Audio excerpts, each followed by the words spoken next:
Tenders for Henry. I'm not happy, complained Gordon. Your firebox is out of order, said James. No wonder, after all that coal you had yesterday. Hard work brings good appetite, snapped Gordon. You wouldn't understand. I know, put in Duck brightly. It's boiler ache. I warned you about that standpipe on the other railway, but you drank gallons. It's not boiler ache, protested Gordon. Of course it is, said Henry. That water's bad. It furs up your tubes. Your boiler must be full of sludge. Have a good wash out. Then you'll feel a different engine. Don't be vulgar, said Gordon huffily.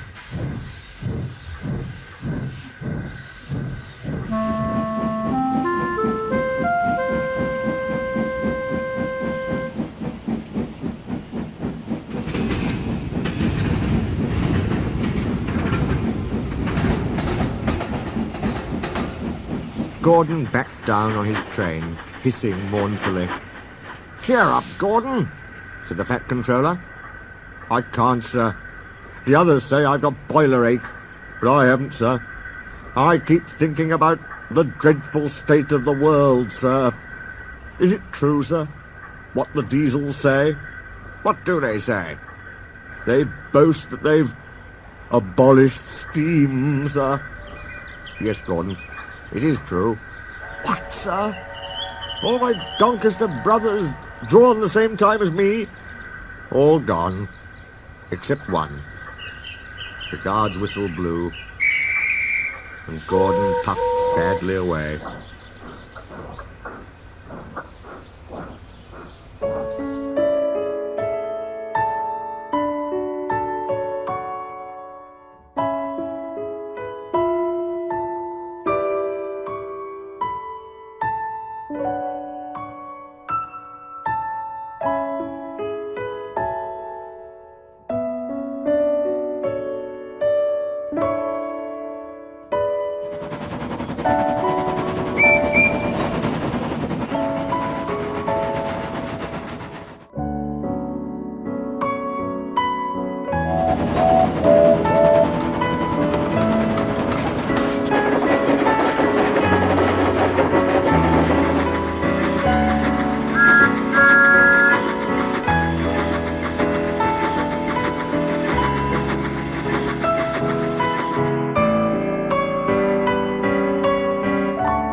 Poor old Gordon, said the Fat Controller. If only we could. Yes, I'll ask his owner at once. He hurried away. Arrangements took time, but one evening Gordon's driver ran back excited. Wake up, Gordon! The Fat Controller's given you a surprise! Look! Gordon could hardly believe it.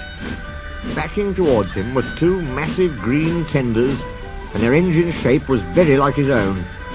It's Flying Scotsman, he gasped. The Fat Controller's brought him to see me. Oh, thank you, sir. Gordon's toot of joy was drowned by Flying Scotsman's as he drew happily alongside.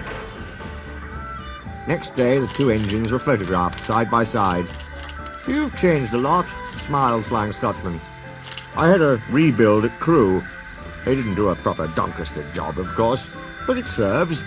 I had a rebuild too and looked hideous, but my owner said I was an extra special engine and made them give me back my proper shape.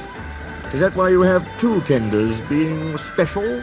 No, you'd hardly believe it, Gordon, but over there, there's hardly any coal and water.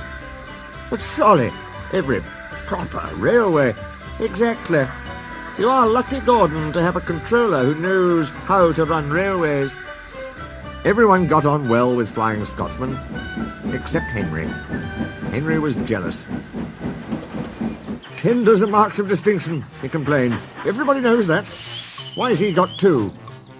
He's famous, explained Duck and Donald.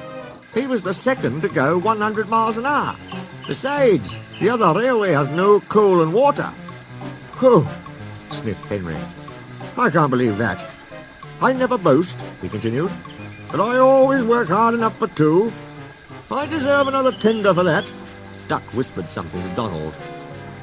Henry, asked Duck innocently, would you like my tenders? Yours? Exclaimed Henry. What have you got to do with tenders? All right, said Duck. The deal's off. Would you like 'em, Donald? I wouldn't deprive ye of the honour. It is a great honour, said Duck thoughtfully. But I'm only a tank engine, so I don't really understand tenders. Perhaps James might... I'm sorry I was rude, said Henry hastily. How many tenders have you, and when could I have them? 6. And you can have them this evening. 6 lovely tenders, chortled Henry. What a splendid sight I'll be. That will show the others the sort of engine I am.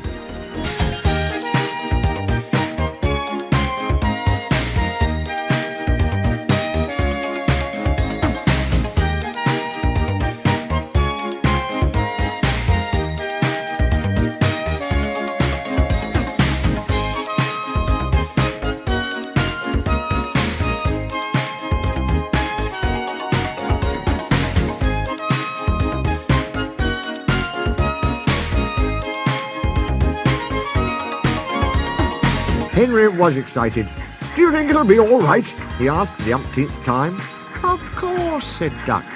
Just go where I told you, and they'll be ready. Meanwhile, word had gone round, and the others waited where they could get a good view. Henry was cheered to the echo when he came, but he wasn't a splendid sight. He had 6 tenders, true, but they were very old and very dirty. All were filled with boiler sludge. Had a good wash out, Henry? Called a voice. That's right. You feel a different engine now. Henry wasn't sure, but he thought the voice was Gordon's.